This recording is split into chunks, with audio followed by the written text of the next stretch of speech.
आज हम लोग एक डेरिवेशन करेंगे। वह डेरिवेशन हमारा अभिकेंद्र त्वरण के सूत्र का निगमन है। बहुत इम्पॉर्टेंट 5 मार्क टॉपिक है ये। और प्रश्न आता है कि अभिकेंद्र त्वरण किसे कहते हैं। अभिकेंद्र त्वरण के सूत्र का निगमन कीजिए। ठीक है, तो अभिकेंद्र त्वरण किसे कहते हैं पीछे लिख चुके हैं सभी लोग, लेकिन फिर एक बार हम रिपीट कर रहे हैं। जिनको नहीं मालूम होगा वो लोग इसको देख कर लिख लेंगे। क्या है? एक समान वृत्तीय गति करती हुई किसी वस्तु पर केंद्र की ओर एक त्वरण कार्य करता है जिसे अभिकेंद्र त्वरण कहते हैं। बस खत्म। अब देखो, एक वृत्ताकार गति हो रही है। ये एक वृत्त बनाएंगे गोलाकार लेकर या कोई गोल चीज़ लेकर ही बनाएंगे। अपने आप से स्मार्ट बनने का प्रयास नहीं करना है कि हमें आता है तो चाहे जैसा गोला खींच दो, ऐसा नहीं है। कोई चूड़ी ले लो, कोई कंगन ले लो, या गोलाकार तो रहता ही है। तो हम लोग निगमन करने चल रहे हैं किस चीज़ का? अभिकेंद्र त्वरण के सूत्र का निगमन कीजिए, ऐसा प्रश्न तुम्हें मिलेगा। तो अभिकेंद्र त्वरण में हमने पीछे के लेक्चर में पढ़ा है कि केंद्र की ओर एक त्वरण काम करता है ना, और उसकी दिशा निकाल करके भी दिखाई थी। तो हम मान लेते हैं कि एक बिंदु ए पर वेग हमारा क्या है? वेक्टर v1 है, और बिंदु बी पर वेग वेक्टर v2 है। कई बार हमने बताया था इन दोनों वेक्टरों की लेंथ बराबर होनी चाहिए। जो यहाँ है वही यहाँ होनी चाहिए। ठीक है ना? और यहाँ पर हम त्रिज्या अभी नहीं दिखाएंगे क्योंकि इसको दिखाएंगे दिक्कत हो जाएगा ना, या चलो ठीक है, कोई दिक्कत नहीं।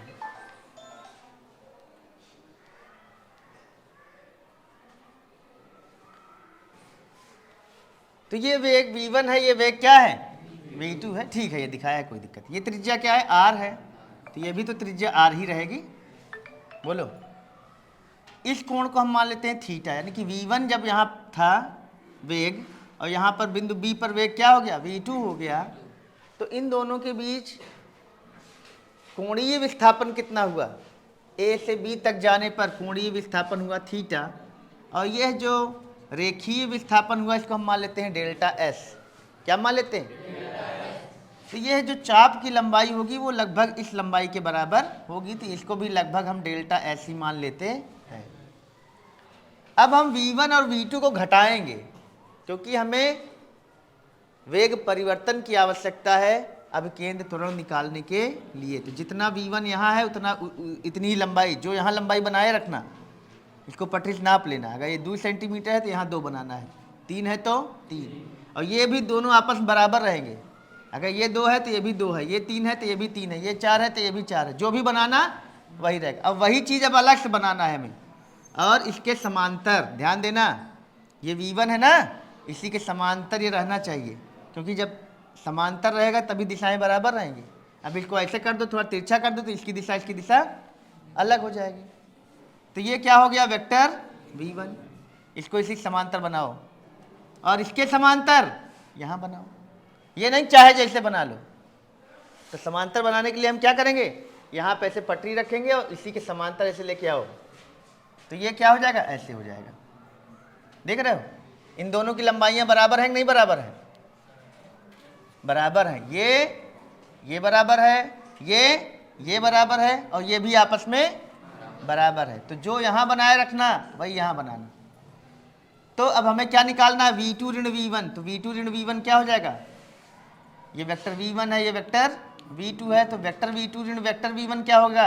एरो की दिशा हम v2 की तरफ लगाएंगे और इसको बोलेंगे डेल्टा वेक्टर v। हो गया। अब देखो यहाँ v2, देखो यहाँ ये क्या है? ये r है, और v2 एक दूसरे के ऊपर क्या है? लंब है। यहाँ भी r और v1 क्या है? लंब है। तो इनके बीच का कोण कितना है? दोनों r के बीच में थीटा। तो जो कोण यहाँ थीटा होगा वही कोण यहाँ पे भी थीटा होगा, क्योंकि ये दोनों इस पे लंब ये है, इस पे लंब ये है। तो इसको अगर आगे बढ़ाओ, इसको पीछे बढ़ाओ, तो जो कोण यहाँ होगा वही कोण यहाँ होगा। दो रेखाओं के बीच जो कोण बनता है उनकी लंब रेखाओं के बीच में भी उतना ही कोण बनता है। दो रेखाओं के बीच जो कोण बनता है उनकी लंब रेखाओं के बीच भी उतना ही कोण बनता है। कैसे जानोगे? चलो प्रूफ कर दे रहे हैं। ये दो रेखाएं हैं, इनके बीच कितना कोण बन रहा है? थीटा। इस पे अगर लंब डाल दो, चलो इस पे लंब हमने डाल दिया ये, और इस पे लंब डाल दो ऐसे, ये एक लंब इस पे डाल दिया, एक लंब इस पे, ये कोण भी क्या होगा? प्रूफ कर दे। चलो मान लो थीटा नहीं है, अभी पता नहीं। ये दो त्रिभुज बन रहे नहीं? ये 90 अंश है तो ये इधर वाला भी 90 अंश होगा, ये 90 अंश है इधर भी 90 अंश होगा ना। ये क्या है? शीर्षाभिमुख कोण। तो शीर्षाभिमुख कोण तो आपस में ये बराबर हो गया इसके, ये बराबर हो गया इसके, तो ये बराबर हो नहीं गया, तो ये कोण भी क्या हो जाएगा? थीटा ना। तो यहां पर दो रेखाएं कौन है? ये देखो, ये है, ये मान लेते हैं ओ ए है, ये ओ बी है, और ओ ए पर लंब V1 है और ओ बी पर लंब V2 है। ओ ए पर लंब V1 और ओ बी पर लंब V2, तो V1 V2 के बीच में भी तो एंगल आएगा। दो रेखाओं के बीच जो कोण है उनके लंब रेखाओं के बीच में भी वही कोण होता है। ये एक प्रमेय है। ठीक है, क्लियर?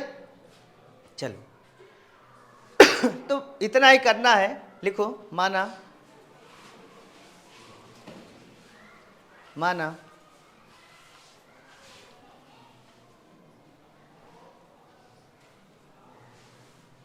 कोई कण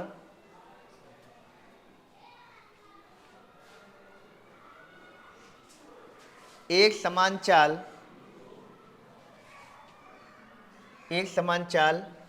v, देखो वेक्टर v1 का मॉड वेक्टर v2 का मॉड बराबर क्या है? v। यही चाल है ना। माना क्या लिखे? माना कोई कण एक समान चाल v, स्मॉल v से r त्रिज्या के वृत्ताकार मार्ग पर वृत्तीय गति कर रहा है। r त्रिज्या, स्मॉल r है, कैपिटल R नहीं। वृत्तीय गति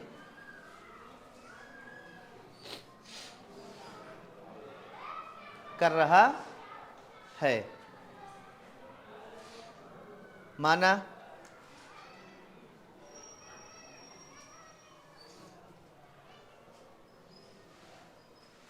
बिंदु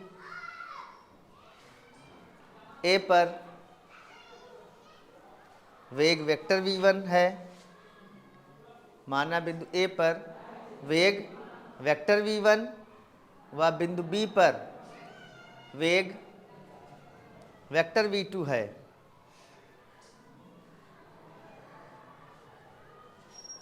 तथा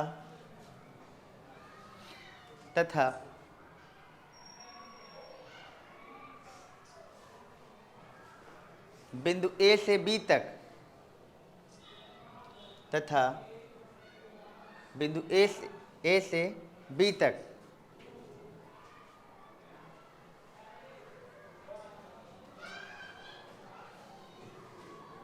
कण द्वारा चली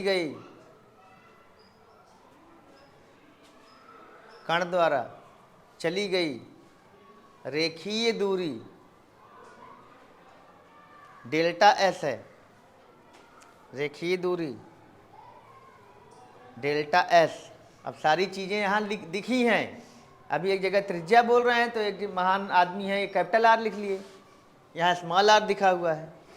तो भांग खा के ना बैठे रहा करो और देखा करो, कॉमन सेंस लगाया करो, सामान्य बुद्धि का परिचय दो।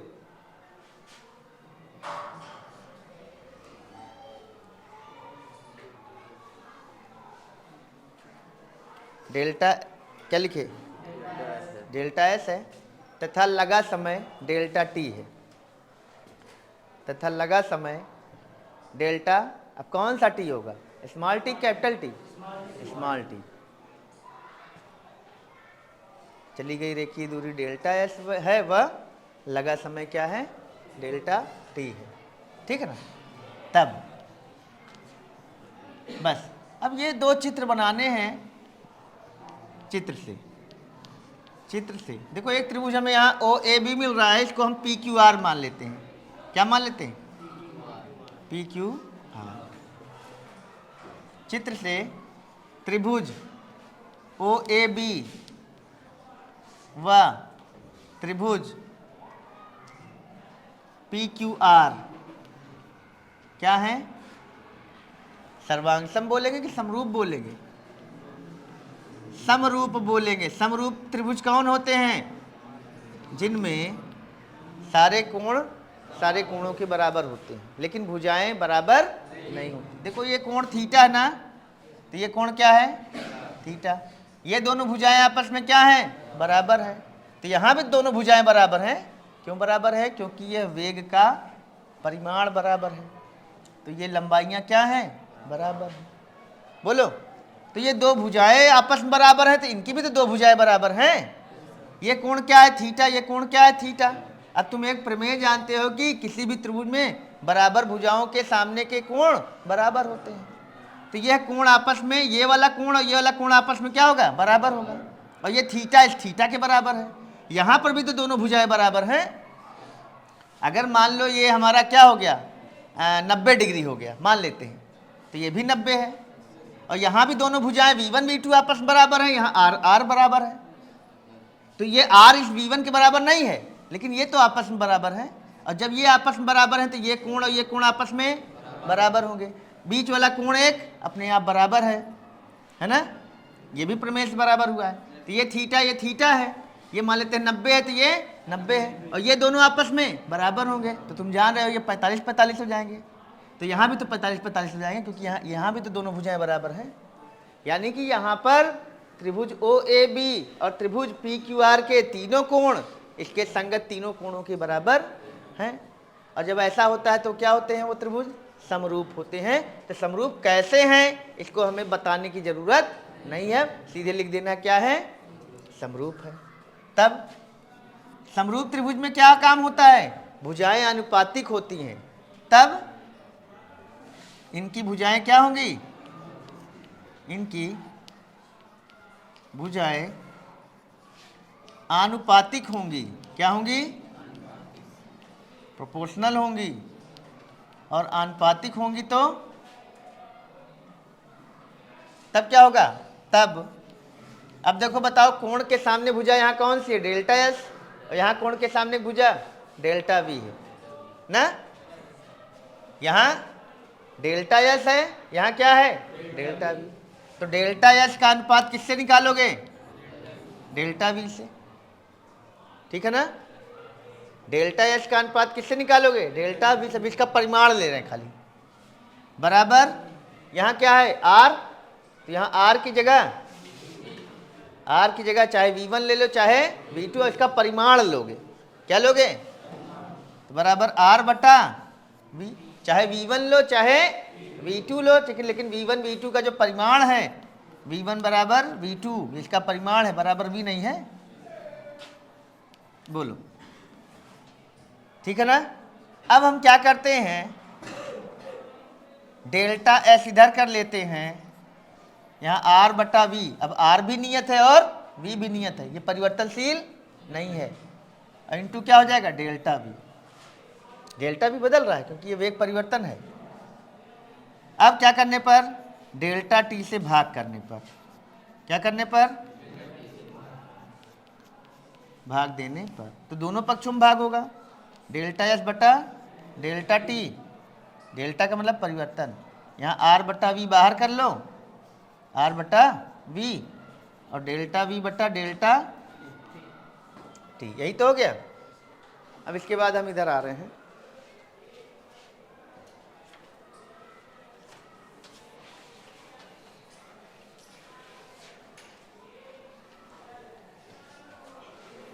अब देखो डेल्टा एस बटा डेल्टा टी तो तुम कहोगे रेखीय विस्थापन बटा समयांतराल, तो ये वेग का काम करेगा, चाल का। रेखीय विस्थापन बटा समयांतराल, तो इसको रेखीय चाल कहेंगे, v का काम करेगा। डेल्टा v बटा डेल्टा t, ये त्वरण का कार्य करेगा। डेल्टा v बटा डेल्टा t क्या करेगा? त्वरण का काम। लेकिन यहाँ पे हम लोग क्या करेंगे? लिमिट भी लेंगे। क्यों?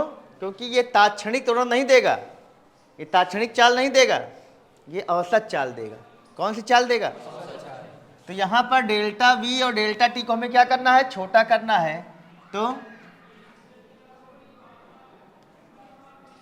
दोनों पक्षों की लिमिट लेने पर, कुछ अध्यापक इसको नहीं कराते हैं लेकिन ये बहुत इंपॉर्टेंट है, लिमिट लेने पर। तो लिमिट ले लोगे तो लिमिट में क्या होता है? समयांतराल को बहुत छोटा करते हैं, तो पढ़ेंगे इसको, limit delta t tends to zero, TENDS tends to zero. और यहाँ क्या हो जाएगा? Delta s upon delta t बराबर आर और वी नियतांक है, तो इसको बाहर कर लो, है ना।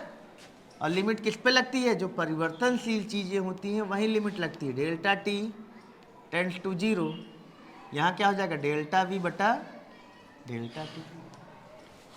तो यह पूरी चीज़ हमारी क्या हो गई? इसको ds बटा dt भी बोला जाता है। इसी को क्या बोला जाता है? ds बटा dt। ये स्टेप लिखना चाहो तो लिखो, नहीं लिखना चाहो तो कोई दिक्कत नहीं। r बटा v, ये हो जाएगा dv बटा dt। ये पीछे कई बार डिफ्रेंसिएशन में पढ़ाया गया है। तो ds बटा dt क्या लिख जाता है? v बराबर r बटा v इंटू dv बटा dt हो जाएगा a। तो v को इधर भेजो तो क्या हो जाएगा? v स्क्वायर बराबर r इंटू a। तो a बराबर ये r इधर पहुंच जाएगा, तो v स्क्वायर बटा r। ठीक है ना। यही अभिकेंद्र त्वरण का सूत्र है, त्वरण का सूत्र है। तो न्यूटन ने क्या कहा था कि जिधर त्वरण लगता है उधर ही बल लगता है। बल बराबर द्रव्यमान गुणे त्वरण। तो अभिकेंद्र बल क्या हो जाएगा? बोलो। अगर त्वरण किधर लग रहा है? केंद्र की ओर, तो बल भी किधर लगेगा? केंद्र की ओर। तो अभिकेंद्र बल F बराबर क्या हो जाएगा? बोलो। m इंटू ए। तो a कितना आ चुका है? अगर अभिकेंद्र त्वरण है तो अभिकेंद्र बल भी लगेगा, तो द्रव्यमान गुणे त्वरण। तो F बराबर क्या आ गया हमारा? एक साथ कर लो, mv स्क्वायर बटा r। तो अभिकेंद्र त्वरण का फार्मूला क्या हो गया? mv स्क्वायर बटा r। अब v बराबर r ओमेगा रख दो, यहाँ के बाद यहाँ हम कर रहे हैं। v बराबर पीछे पड़े हो r ओमेगा। वृत्तीय गति में क्या होता है? v बराबर r ओमेगा, तो r ओमेगा रख दो। अगर ये रख दोगे तो क्या हो जाएगा? F बराबर m r ओमेगा का होल स्क्वायर बटा r। तो ये हो जाएगा m r square omega square बटा r। एक r से एक r कटेगा, तो यह बराबर क्या हो जाएगा? तो चाहे कहो यह बराबर mv स्क्वायर बटा r, चाहे कहो यह बराबर m r ओमेगा स्क्वायर। कर ले जाओगे। जहाँ ओमेगा क्या होता है, अगर और इसको किसी फार्म में लाना चाहो तो जहाँ, अभी देखो इसको ओमेगा को एक और चीज़ लिख सकते हो, 2 पाई बटा टी। अगर इसको रखोगे तो एक और फार्मूला बन जाएगा, और इसको 2 पाई न्यू या n कर दो, 2 पाई इंटू n या 2 पाई न्यू कर दो, तो ये आवृत्ति के रूप में आ जाएगा, तो एक और फार्मूला आ जाएगा। ठीक। तो उनके रूप में भी तुम लोग कहीं फार्मूला तुम लिख डालो। ठीक। अभी हमने यहाँ पे आर ओमेगा नहीं रखा, अगर यहाँ आर ओमेगा रखते तो a बराबर आर स्क्वायर ओमेगा स्क्वायर बटा आर, तो a बराबर आर ओमेगा स्क्वायर हो जाता। ठीक। तो a के भी तुम्हारे पास 4 फार्मूले आएंगे, एक v के टर्म में, एक आर ओमेगा के टर्म में, एक t के टर्म में, एक आवृत्ति के टर्म में। तो 4 फार्मूले इसके भी आएंगे और इसमें भी 2 आए हैं। अगर ओमेगा की जगह 2 पाई बटा टी रख दोगे तीसरा आएगा, ओमेगा की जगह 2 पाई न्यू रखोगे तो चौथा आएगा। ठीक है, तो इस तरह से ये 5 नंबर का एक क्वेश्चन तुम्हारा हो गया और बहुत ही इंपॉर्टेंट क्वेश्चन है, इसको तैयार कर लो। हाफ ईयरली एग्जाम, बोर्ड के एग्जाम, मतलब कि फाइनल एग्जाम, दोनों के लिए बहुत इंपॉर्टेंट प्रश्न है। इस पर आंकिक प्रश्न तुम लोग लगाओ।